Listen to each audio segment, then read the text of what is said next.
Hello,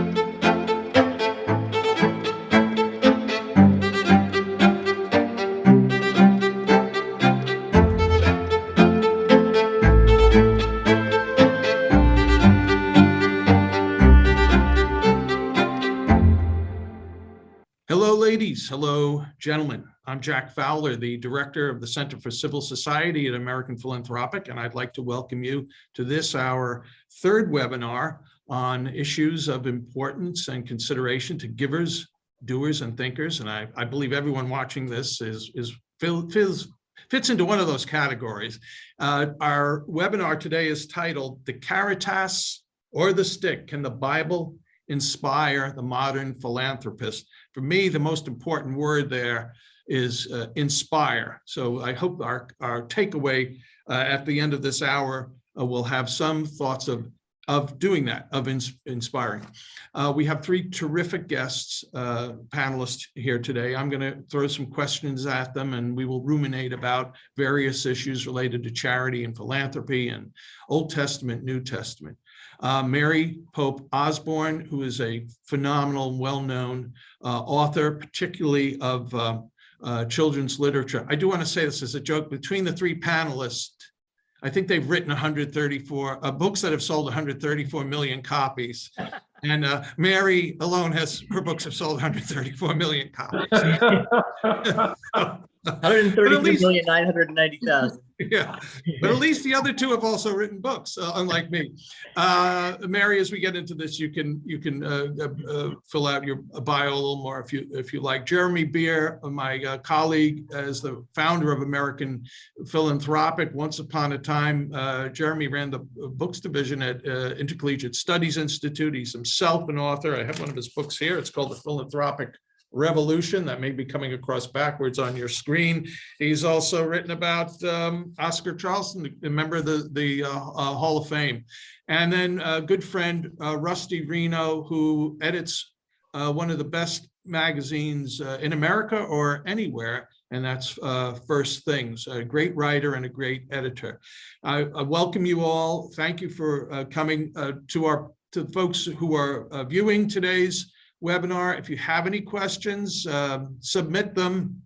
If they're not too wacky, they'll be sent to me, and I will ask them. So I'm going to start this off. Here's how I'm thinking of this, and I do think from time to time. And to me, there are four kind of basic blocks. One is just having wealth, having possession. There's what's the morality of that? Related, number two, is wealth having wealth a matter of stewardship? Is it somebody else's, really, at the end of the day and the beginning of the day? Then we will try to tackle dispensing wealth and how the Bible might encourage us how to do that. And then this shadows over so much of what we talk about, whether it's the theme of this webinar or others. It's this divide between what is charity and what is philanthropy. And we have titled this webinar about inspiring the modern philanthropist. And I want to make the assumption that, however you think of philanthropist is probably the way we should think of this. Someone who's acquired significant wealth, whether by hard work or family fortune, and they have this money in some financial tool, and they want to distribute it because they want to do good things with that, okay, not self-serving. So how can that person, without those means, be influenced by the Bible? Okay, those are the ground rules, the broad lay of the land here. And I'd like to start off with directing a question towards Jeremy. And in part, Jeremy, you've written about this theme in the Philanthropic Revolution. And let's go back to 200 AD, say, and X is a Roman citizen, Y, Roman citizen living in Rome, Y is a Jewish man living in Jerusalem, and we'll say that Z is an early Christian who's living in Corinth. Now, there's somebody in dire need. And how might they help them? How might they think their responsibility is towards helping a person in dire need? The Jew, the Christian, the Roman, and the Bible is now out there floating around in some degree or form. Jeremy, would you take this on? I'll try. The Roman would not necessarily see the person in dire need, not as someone in need. You might see someone who was Peter Brown, the great scholar of this period, has taught us to try, if we're trying to see the world as the Romans of that time would have seen it, the poor would not be visible.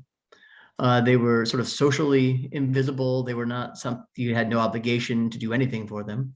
And thus very little was done for them until the Christian movement really gets going. And so I think for the Roman citizen, people in need were an opportunity at best for one to display one's magnanimity, to put on a festival or something, or to distribute food in a highly visible way that made glory for you. So I think that would be the answer for the Roman citizen. I'm happy to be. But they were, you're saying they were philanthropists then? They could be. There was a kind of philanthropy, very much like the sort of philanthropy you might think of today, where it is about sort of very consciously about scoring sort of social and political, cultural points. Philanthropy, name and lights. A philanthropy that has one's name, carved in stone, so to speak. Yeah, I think of I'm sitting the Stephen Schwartzman Public Library, the main branch of the New York Public Library is around the corner. Right. So that's very much what Jeremy's talking about. That's a very Roman kind of philanthropy. You give out of your magnificence, mm-hmm. and you expect the community to honor you in return. Exactly. What about our early Christian and a Jew living in the year 200 has had several thousand years of right. ethics related to this. So sure, I'll be able to draw a sharp distinction there. I'll leave that to Rusty or Mary if she wants to take that on. But I'll use this as an opportunity to introduce a certain concept that I think would still have been very active in 200 AD for a Jewish citizen of the Roman Empire or anywhere else for that matter. That comes up with the Second Temple sort of Judaism, and that is someone in need is first of all is your responsibility. It's brought into your sort of ambit, and the obligation. You have debts. Sin creates debts with God, as in the more literal translation of the Our Father, right? Forgive us our debts as we forgive our debtors. And someone in need, by helping them, assisting them, giving them resources or whatever it might be, you are laying up treasure in heaven that can be used to cancel your debts. So I would think to the Jewish citizen, I think it's a very important concept because it plays out in early Christianity for centuries, up until really the Reformation or close to that. The person in need has been brought into your orbit, and you have a responsibility for them. But really, it's also an opportunity, sort of, from God has put in front of you to lay up treasure in heaven by engaging in acts of charity and almsgiving specifically. For the Christian, I think that's just intensified. Here's where maybe I'll let Rusty or somebody take it from here. But it's just intensified by the total self-giving of Jesus Christ in his crucifixion and resurrection, and the Eucharist that's represented every day at Mass. That sort of self-giving kind of comes into play as part of one's almsgiving and charity, and an opportunity to sort of connect oneself with that. So that might be a distinction there. But Rusty, what would you say? Well, I think in Judaism, the Old Testament refrain that you see in many places is, "You were slaves in Egypt." And so the sense of solidarity with people who are on the down and out, based on the Jewish memory of their own affliction and then divine deliverance. And so in Judaism, there's an obligation to allow the corners of your fields to be gleaned. And so it's part of the tithing is a kind of early contemporary manifestation that, or a Christian manifestation, that a certain percent of your goods should be available for charity. And I think of the Christian one as, I think Jeremy's absolutely right, it's an intensification. And I think the Christian passage that's the most relevant here is Matthew 25. Yeah. What you have done to the least of these, you have done to me. And so this ties up charity with salvation very tightly, you know, and so and it also creates an unlimited, really an unlimited liability, so to speak. Mm. What would you not give up for Christ? And you know, the Jonathan Edwards, he is no fool who gives up what he cannot keep to gain what he cannot lose. They said to give up your worldly wealth to gain eternal life.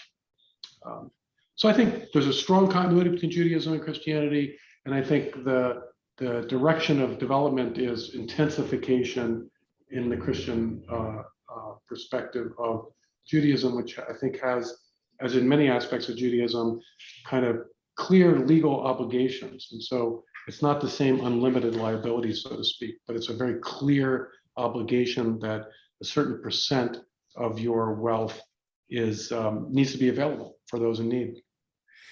Mary, I'd like you to work through my anxieties, the occasional reading of the Bible that I do as a Catholic. And this topic was actually instigated several months ago by a reading I went, it was at Mass, and it was, and I forget it, but it was a sort of a condemnation of even having wealth. It came across that way. It's very strong. And then we see there are echoes elsewhere in the Bible, you know, about the rich man passing through the eye of the needle. We have Jesus being asked about salvation by the rich man, and he tells him, go sell everything, which kind of puts that guy in a funk. So there's some, you know, you're just a casual reader of the Bible and you don't have a theologian there to guide you, think, wow, there's some really tough talk about wealth. But then we have also, to me, and you brought it up earlier there, Rusty, about the connection between salvation and charity. The Good Samaritan is a parable told in response to how do I get to heaven? Treat your neighbor as be kind to your neighbor, and who's my neighbor? So, but the Good Samaritan doesn't help the poor beaten up guy on the road to Jericho unless he has money, right? So there's this kind of tension in the Bible.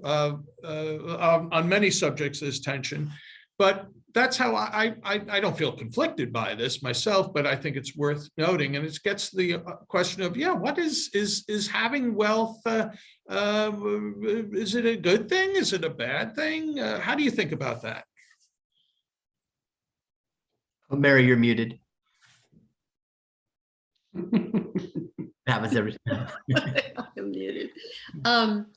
I think it is very complicated, and I think a really big complication about it is how much do you even talk about it, or do you give anonymously? Do you give as inspiring others to give? How do you give? And to have wealth, and compared to many, our situation isn't wealth, but it is very prosperous, and it didn't even happen to us till we were 50, at least, my husband and I, because we were an actor and writer in New York, so we lived at a poverty level for a long time. So that's kind of a different situation where you're used to not having much, and suddenly you start to gain much. It was a little bit like Lucy in the Candy Factory, and you can't manage it, and you can't handle it, and you feel guilty about it, and your friends are confused about it, and everything is kind of torn apart in your life, and the map you've lived by changes. So you just start giving it away at first to kind of get it off your plate, because it's something you don't know how to manage. And fortunately, people come forward to help you figure that out. But I think it's always confusing. And sometimes you wish to be released of the burden so you don't have to figure out all the things that come with managing money if you're not at all inclined to think about money in the first place. Right. And you feel irresponsible most of the time. So it's not as just, it's not like winning the lottery, which apparently throws a lot of people into, disarray. So I think that finding order in the whole picture is really important, and the Bible helps with that because it gives you guidelines of how to give and not to trumpet it and not to, puff yourself up. But most of all, not to feel like it's from you, but it's from God to you, through you. And we get into that issue of stewardship. You were given the wealth to share the wealth, to get it moving, outside yourself. And that seems to be the constant movement in one's life, I think, who has wealth. Well, that's a great jumping off point. Jeremy, you and I, and Rusty, you also, by the way, Mary, I just want to let me ask this. Do you consider yourself a philanthropist? No? No, I don't. I've never used that word, but no, I don't think so, because I don't have any formal setup to do that. Yeah. Okay. That question of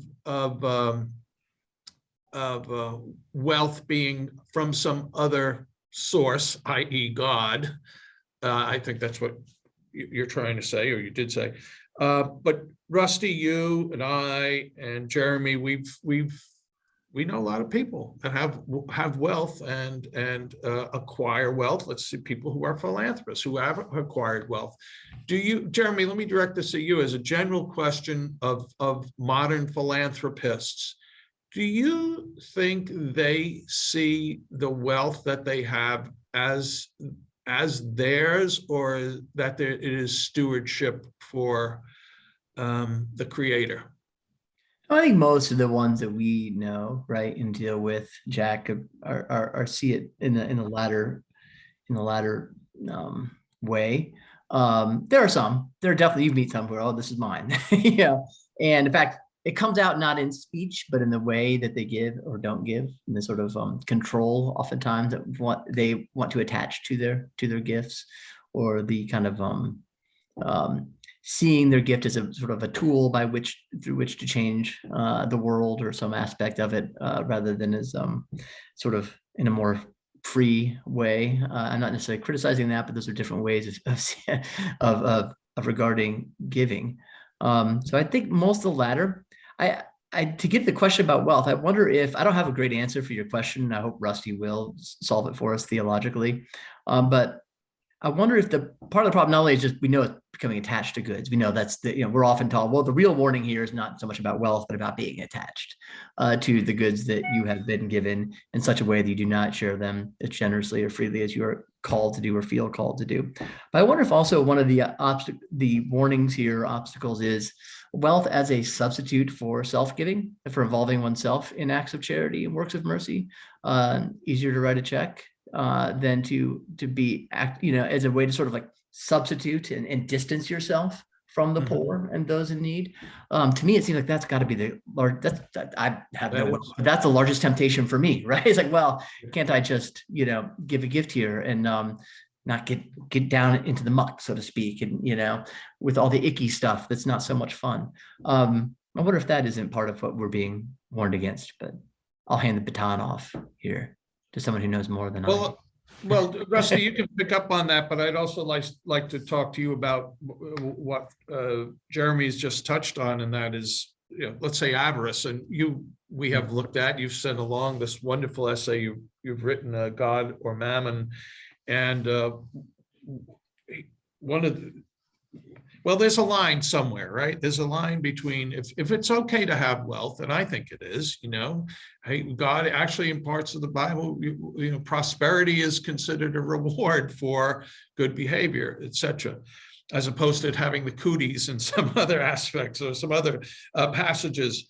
But the acquisition of wealth, Rusty, maybe through hard work and labor, at some point can become a vice. It can become avarice, and then the avarice can also be, I don't know, twisted into a virtue, like I'm saving this money for my family or for my, etc. So, excuse me, you've written this wonderful essay. Would you talk about the complication that avarice has for being charitable?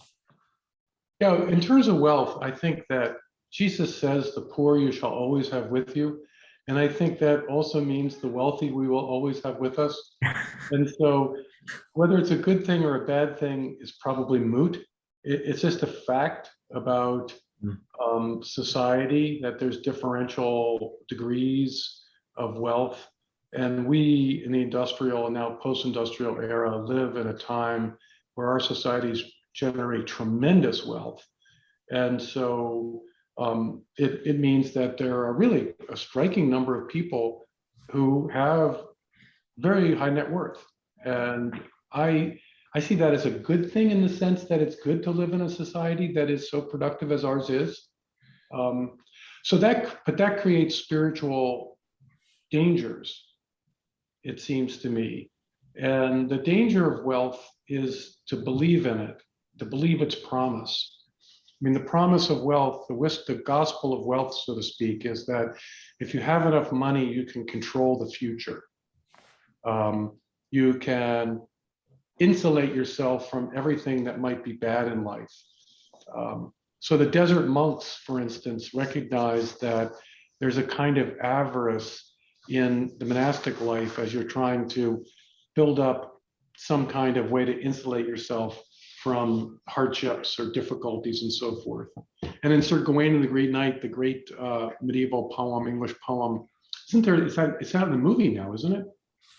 Anyway, he's guilty at the very last minute of, where he gets his neck nicked, of avarice. And what was his avarice? His avarice was that he valued his life more than his honor. And I think, the vice of avarice is to value worldly things more than your eternal destiny. You imply in this essay, correct me if I'm wrong, that it may actually be the worst of vices, yes? It's interesting. I mean, many people have avoided the swinging life because it's too expensive. I mean, lust actually consummates in its own perverse way, whereas avarice is a kind of panting after more that never actually enjoys the moment of consummation. Gluttony, you can have that, or you can have that glass of wine and the steak, and so that vice actually admits a certain kind of satisfaction, as disordered as it may be. But avarice can never have enough, and that's why it's so painful. And so in medieval imagery, avarice or greed is depicted as threadbare, gaunt. So you think of Charles Dickens' A Christmas Carol, and the avaricious character. What's his name? I forget. Scrooge. Ebenezer Scrooge. Scrooge, yes. Ebenezer Scrooge. He impoverishes himself, literally, in terms of the way he lives, threadbare, because he can't bear to let go of any of the money. And of course, he even more profoundly impoverishes himself spiritually. So I think that charity it breaks the chains of wealth that hold us in bondage. It's a kind of giving, the giving away of wealth is a way of flaunting it, sort of, if you will, giving the finger to wealth's promise that it's the most important thing in life. And that's a really liberating thing. And in my experience with very high net worth people is they really appreciate the opportunity to give to things that matter and things that are worthy, not just because they believe in the cause, but because spiritually they really are grateful for the opportunity to break the chain of mammon. Mary, one of the questions we've discussed in advance of this webinar is what is charity, understood biblically. I'd like you to do two things now. First, I would like you to tell us how you yourself engage in charity and outside of check writing charity, some of the things you actually are very involved with, which doesn't through in part your books, but also you mentioned before you found the Bible inspirational. So if there's any particular aspect, part of the Bible that you have found inspiring to you as relates to being charitable, why don't you share that with us? Well, there are two, Jack. One of them is God loves a cheerful giver. And I think that if you're not having joy giving, then something's wrong. And that's why it's so fun to give locally and personally and to know the people you're giving to. And then the second thing is in the Good Samaritan tale, which at one point I really decided to study. And the thing I came up with was the innkeeper, is that the Samaritan, gives the wounded person to the innkeeper. He stays one night and then he gives him to the innkeeper and says, I'll come back and pay you for what you do for him. So I've had this little trope that I'm looking for good innkeepers. That's a great, and that's pretty much the way I've been guiding my own giving for years. And like every source I give to, I know the person who's running it pretty much. And I go visit it. I very involved with a homeless charity up in another part of Massachusetts, and I know the pastor, and we bought the house together, and we outfitted it together and everything. But he does all the work. I'm supporting him basically, and I feel that's been so rewarding because I've met so many wonderful people. But on my own personal level, I spent so many years meeting children all over the world, literally, and found this kind of beautiful commonality among all children, and with a lot of children, great need for books and literacy. And I educated myself about the literacy statistics, and I, talked a great deal to others and found out that if you don't read by the end of third grade, you're in real trouble for life. And since my books kind of hit exactly that age, it became a mission. Maybe my main mission in life is to get kids reading. And then, I'm going to bring in one more biblical reference that I love in the loaves and fishes in St. John, the gospel. It's a child that Christ takes the basket from with the 2 fish and the barley loaves. And there's something about what I've experienced with children that seems to be so inspiring, that you go out from that point of innocence and openness. And like I said, I've experienced kids all over the country and in other countries like this, and it just fuels it. It's just, the good is diffusive, and it goes on with the children, and they're learning to read, and then what they do with that and how that expands into their home lives in every way. So, if you can choose something that brings that kind of joy and production in your life, I think you're a cheerful giver because you have cheerful sources. Well, there's the inspiration. We're part of it. Now, Jeremy, I forget if you or Rusty mentioned, and we were going to get to this anyway, the poor will always be with us, which some people may think like, whoa, okay, it's not my job to eradicate poverty. But that does get to this broader systemic, that's the word of the last couple of years. And Jeremy, you've raised this, that the Bible does not ask us to change the world. What does it tell us to do? Yeah, it doesn't ask us to change the world. That's right. It doesn't ask us to get at the root causes of an issue, not that I can think of or have come across. But giving or charity in the Bible is about what charity does for the giver, much more than it is for that to whom something is given. And that's just, it's hard for us to get our minds around that, because that's not how we look at giving it, sort of as in the opposite way, as a technology by which we can accomplish some end that we have. I think it is a kind of avarice, actually. Rusty was getting, I now long to have the world the way I want it to be, not just to have all the resources that I want. The charity in the Bible is salvific. It's a way of working out our salvation. I think that's very clear. So it's very, very different from trying to change the world. The Bible takes for granted that there are people in need, right? That there are poor, and that there always will be those who are poor. And I think it certainly behooves us to know who is poor and to think about that, who is truly in need, who is truly poor, and how can that need be met? But eradicating poverty, I think that's an ideological dream. I think Pope Benedict is very good on this, about how the goal of eradicating poverty is very different than serving the poor. I think it's Larry David in last night's Curb Your Enthusiasm had a great quote based on it. Was Great biblical stuff. I love humanity. I just hate individual people, and that's too often sort of the point of view of the philanthropist. Pope Benedict says, sacrificing the poor of the moment and today to the Moloch of the future. A more perfect future when poverty will be eradicated. So. Right.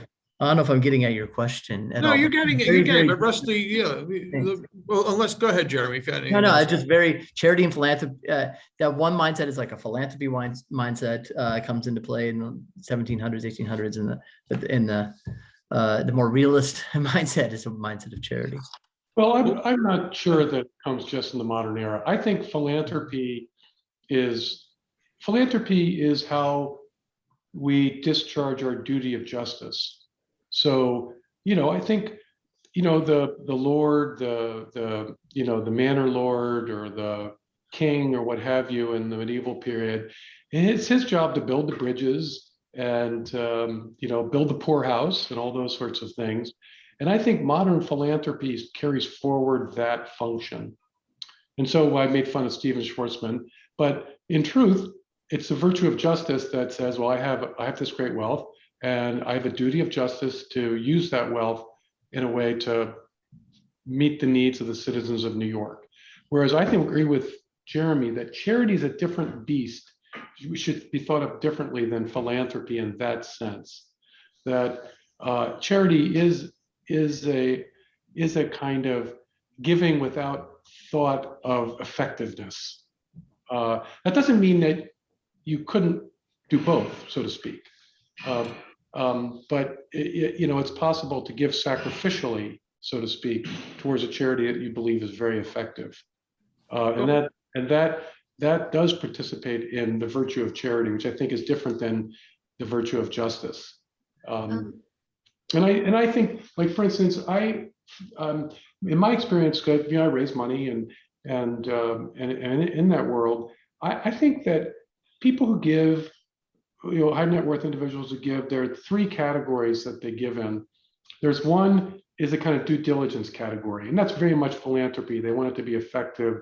They want to make the world a better place. And I think that's a perfectly fitting use of wealth. The second is, and Mary spoke about this, giving on the basis of trust. And it's very different, whereas you meet people and the innkeepers, to use your terminology, Mary, and then you are, as the person financing it, participating in the self-giving of the innkeeper. And I think that, and then the third category is what I call a kind of just winging a prayer kind of giving, where you just kind of hope, like, yes, I hope that this is effective. I hope that this does some good. And that kind of, I would say in some philanthropic circles, that's considered to be irresponsible philanthropy, but that can often be the spiritually most rewarding and enriching kind of philanthropy, because you're trusting in, if you will, in the Lord to make this prosper, because it's not altogether clear. So I always try to have some charities at the end of the year that are, I'm maybe a little bit excessive here. They're kind of stupid. Or stupid is not the right word. They are hopeful, rather than obviously, the right thing to do or effective. Yeah, I wanted to say that in your essay, Rusty, I loved when you said, give and do not try to control the outcome of the giving. give with a careless attitude that trusts in the providence of God rather than the ways of the world. It's just such a wonderful, liberated way to approach it, because you don't have to monitor it or test it, and you can just enjoy the giving itself and then hope for the best. Yeah, It really is.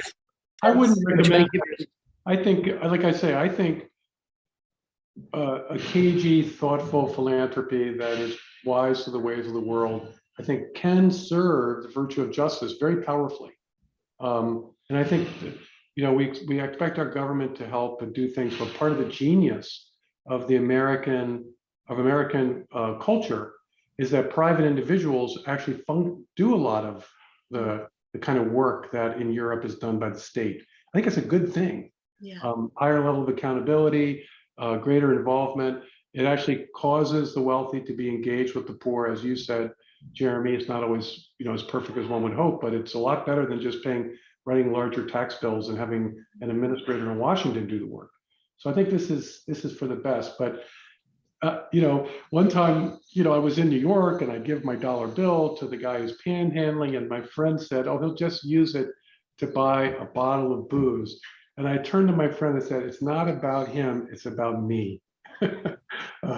Your point is that there's just that aspect of giving that you just need to let go and say, you hope for the best. Jeremy, did you want to say something? No, or- the Bible doesn't say anything about doing background checks. I think that's there's a sense in which we take too much responsibility for our giving sometimes, rather than sometimes the right answer is to take less. I agree with Rusty. There's nothing wrong with that thoughtful philanthropy, but the problem comes though when it becomes a little bit the people who are the most and they tend to be the most powerful people in our society, who are the partisans of that kind of giving, tend to denigrate this more charitable spirit over and over in such a way that it might not do as much good. Well, I think, Jeremy, in your book, you point out that the evolution of scientific philanthropy, or what I guess in Silicon Valley goes by the term effective philanthropy, but that's very much a early 20th century Rockefeller, Ford, fortune, that sort of first wave of massive industrial revolution fortunes. And one of the problems is it loses touch with the local concerns. And I think it's really helpful the Roman model is not crazy, it's good to have a kind of exchange. Right. Those that benefit from your philanthropy honor you, and you also recognize your responsibilities to them in a more face-to-face way, and not just through your foundation, reviewing proposals and so on. I mean, one can see. I mean, this is part of the curse of really having a lot of wealth. It's very difficult to give large amounts of wealth away without feeling that you're being wasteful. Right. But you don't feel wasteful giving the dollar to the bum who's going to buy a bottle of booze, right? Yeah, like I said, if you think really more about what I need to let go of things, and he's giving this, the bum is giving me an opportunity. That was the medieval understanding, is that the truly poor, and there was a whole discourse in the medieval period of the deserving poor and the undeserving poor, because it cheapened your charity if you were giving to people who were faking their poverty. People would deliberately maim themselves in order to be more appealing to the pilgrims on the pilgrim roads, the pilgrimages, objects of charity. And this was a polemicized. Chaucer obviously speaks about this, and other sources from that time period. Because why is this the case? It's because poverty is a kind of spiritual gift to the wealthy, because it's an opportunity for them to exercise charity and lay up their treasure in heaven. And when people start debasing, if you will, the currency of poverty, they just screw up the system of fine accounting, and they'll seduce you. And in that sense, I think that's part of the due diligence idea in our own time, is that but we tend to think about its effectiveness rather than its worldly effectiveness, and not its spiritual effectiveness. We have a question, and I have a few other questions myself, but from one of our participants, John, asks actually two questions. So this will be a jump ball. How can giving best be directed to demonstrate God's love, stimulate hope and agency, but not dependency? That's question one. And the second question is that a fine balance? Or are there clear biblical commands, principles, and practices that we should all follow? Anyone want to talk about? Let me, Jeremy. I know you don't want to be the theologian, but you had we separately and earlier you had talked about somebody, David Downs, who wrote a book called Alms, or about alms. And there are some, it's just not about, oh, there you go. It's not just about giving. There are other fasting and other means. It's like, is there some program to do this truly right? This is for an individual, I think, more than the philanthropic foundation that's dispensing money. There's probably a lot of ways to answer this, but where my mind goes is there is an order of charity, to speak a language of Aquinas, right? And it starts with those closest to you, for those to whom you owe the most. Mm-hmm. And so in your giving, it seems to me, to proceed via the order of charity is probably a pretty good place to start. Your own family, your church, your parish, your congregation. Benedict is very clear on this. Pope Benedict XVI, that there's and this comes right out of the Bible. There's a special need to care for those who are part of the church.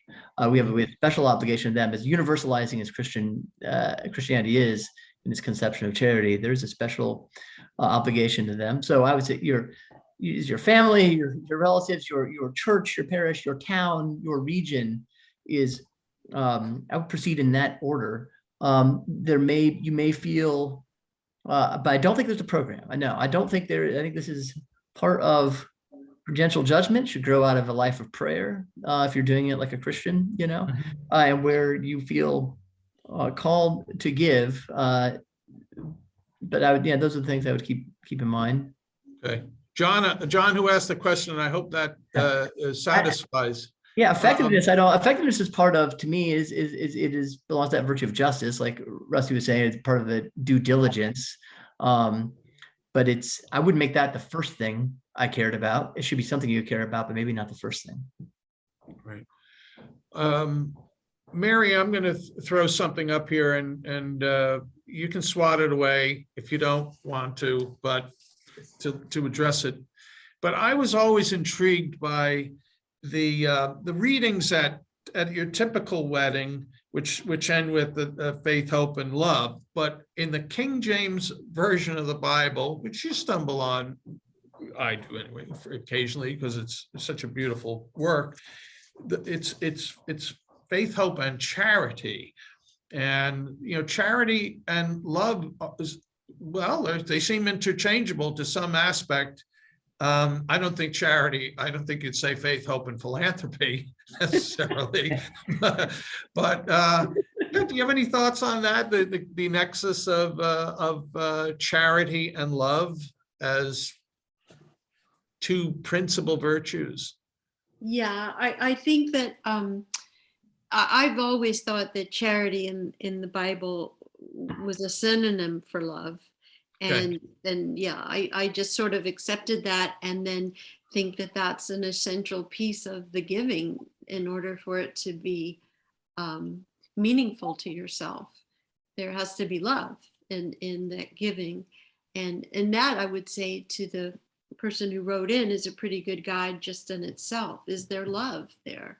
And it's a simple question, but sometimes it's kind of complicated when you look at it carefully.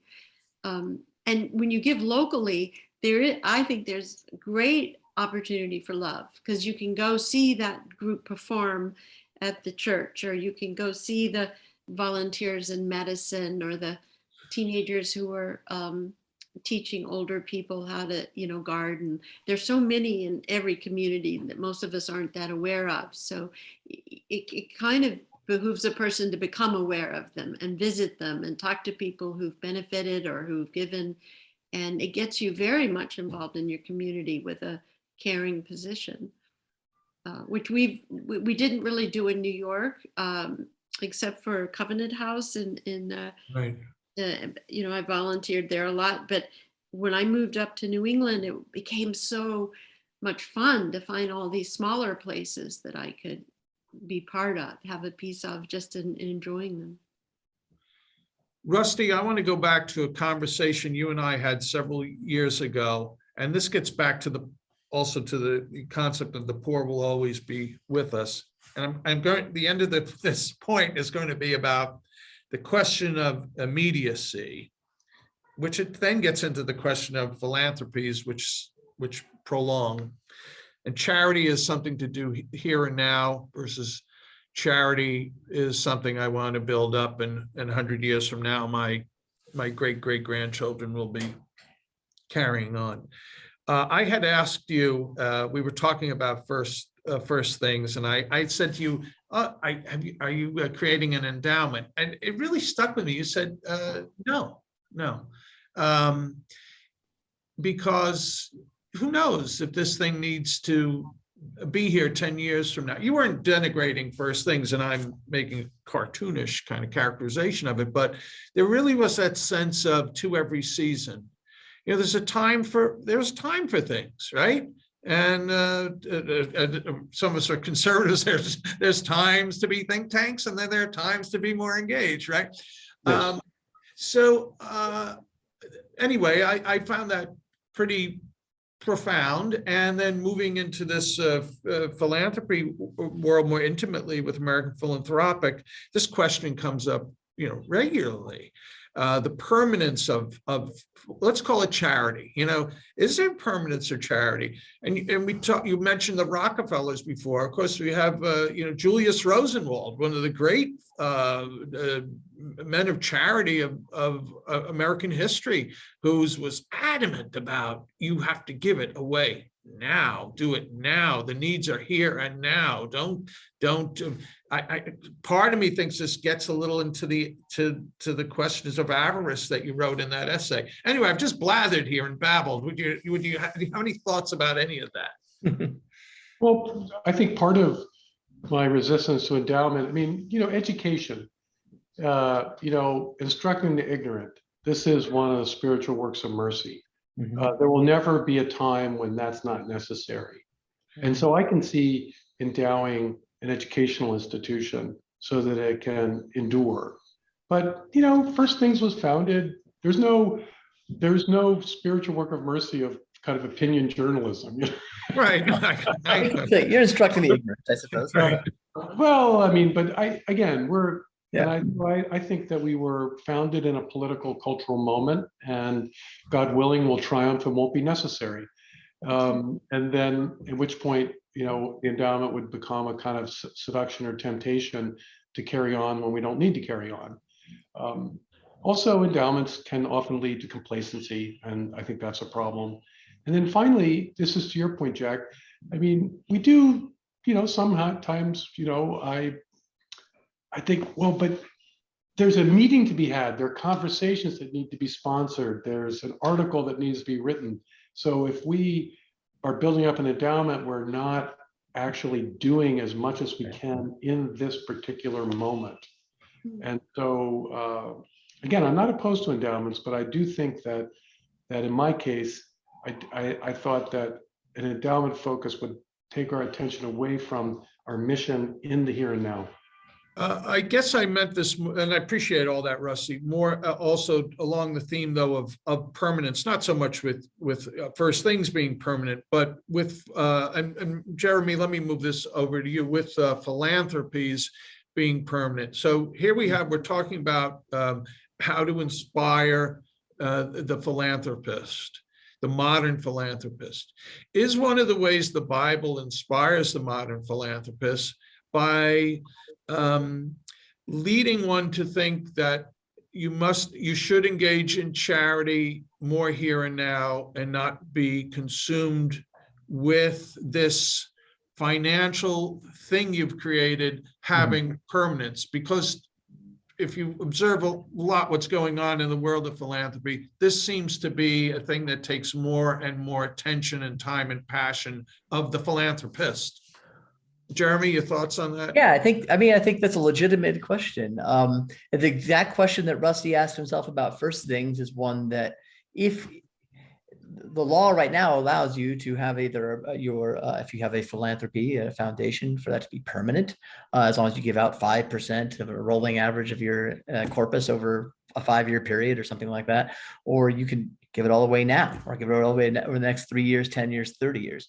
And I think the questions Rusty was asking himself about first things are the same ones that a philanthropist with a foundation should ask. Am I being called for some reason to make this a permanent thing, to grow this, to accomplish some end over here, some end of charity? Maybe I don't see this foundation as participating really in charity so much as I like Rusty's nomenclature, really as part of in the arena of justice, and as a tool for achieving justice, which is a very different thing. If I do see it as charity, why am I not giving it away now or at a faster pace? That's definitely something to ask oneself. I think there are a lot of people who couldn't come up with a good answer for that. Let's put it that way. That it's just sort of a robotic, thing, or then it becomes self-interested. The kids all have jobs, or now we have 7 foundation staff members and they have mortgages to pay. And that money isn't out there, as Mary said earlier. It's not moving.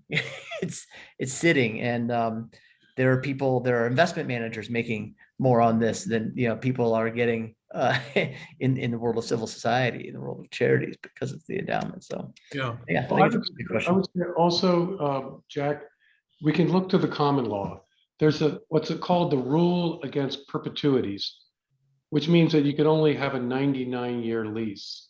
And this is English common law that prohibits perpetual entailment or perpetual liability. And this is a kind of Christian, I think, or maybe just maybe biblical, broadly understood recognition that people should not imagine that they can control the future forever. Mm-hmm. God controls the future.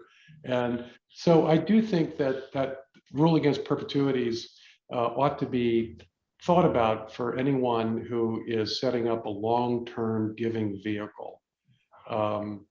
They're really, if the common law is wise, it seems to me in this matter, you cannot know the future so well as to imagine that a good intention in 2021 remains the same good intention in 21. right. And so some people go for 20-year spend outs, others for longer periods of time. I think this is a very wise, and it's not just wise in terms of stewardship, but it's also spiritually wise, because it disabuses you of the notion that you can control your wealth beyond the grave for any significant period of time. I mean, it's only the people whom you know, whom you trust, whom you can empower at the time of your death to disperse your funds in the way that you think is best. But when they go, all bets are off.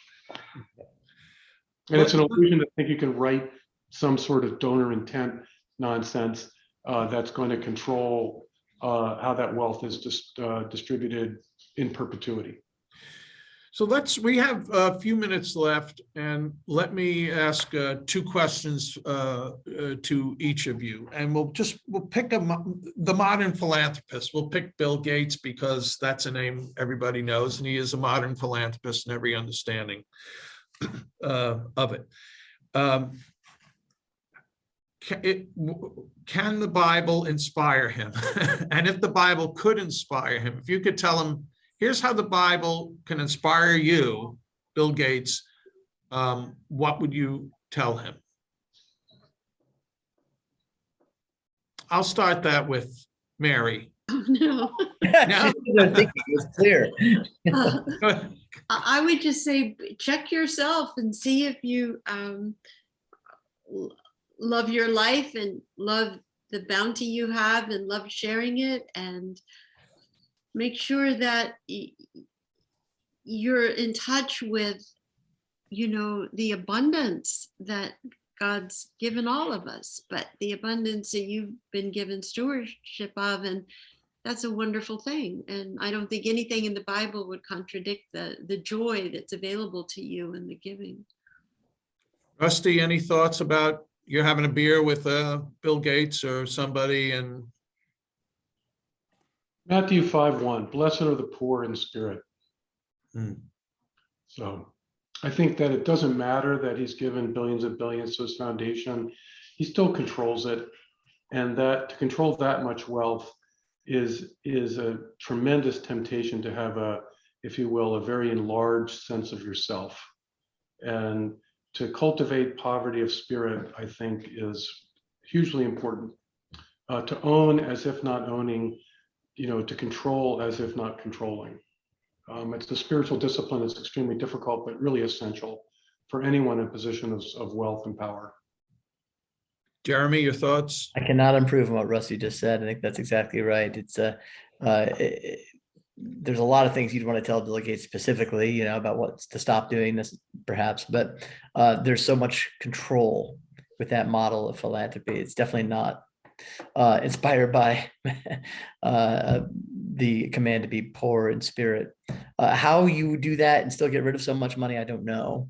That is a hard question. I sympathize with him in some ways. I mean, it must be super difficult. I always thought there should be but it would devolve into a control thing very quickly, but there should be a Gates Foundation storefront in every town in the United States, every town over 10,000 people. I think that would, I always thought, if I really wanted to control things, if I were Bill Gates, that's really what I would do, and take over every town. But if you could do that in a way that wasn't controlling, I don't know how you do it, that really allowed towns to meet needs that the people of that area really saw for themselves. I think that would be tremendous. Yeah, I would say, Jeremy, to that point, I think we should think about legislation that limits contributions to any one entity or related entity, maybe at $1 billion. Right. So that way, Bill Gates had to find 80 or 100 really meritorious endeavors, and that's 80 to 100 different boards of trustees. That's 100 different, more people involved in the process. I think would probably lead to a better culture of philanthropy throughout our society, and also probably actually be more effective in the long run. Yeah, I agree with that. Rusty, well, Mary answered the question, and we'll end with asking you and asking Jeremy the same question about the Bible itself. You read the Bible. What in the Bible inspires you regarding charity? Rusty. I think it's Acts 20:35. I think, as Jesus told us, it is more blessed to give than it is to receive. I think it's people. I think we need to recognize that, again, Jeremy's emphasized this, that giving is really it's a spiritual benefit. It's a paradox that by giving you actually get, is what I would say. You get spiritually in ways that are really just beautiful, and I think are very can really make one's life, enrich one's life in a powerful way. Jeremy, before you answer, I do want to thank folks for participating, for watching. Hey, visit civilthoughts.com, sign up for our newsletter, Civil Thoughts weekly newsletter. Please visit Philanthropy Daily regularly. Jeremy has a terrific podcast, Givers, Doers, and Thinkers, and visit the Center for Civil Society, and you'll find out about future webinars and some of the classes, master classes and educational classes that American Philanthropic offers for givers, doers, and thinkers. Jeremy, you get the last word. What in the Bible inspires you? On fire and brimstone with this. Let's end in an old-fashioned way. Proverbs 11:4. Riches provide no benefit on the day of wrath, but almsgiving delivers from death.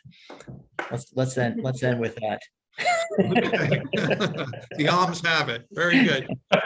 Thank you so much, everyone, for participating. Again, Philanthropy Daily. You'll find great stuff there regularly. Mary, it was so great to talk to you and meet you. Rusty, old friend. Jeremy, great to see you again. Thanks, everybody. We'll be back sometime in late January with another webinar. God bless. Thank you very much. Thanks a lot.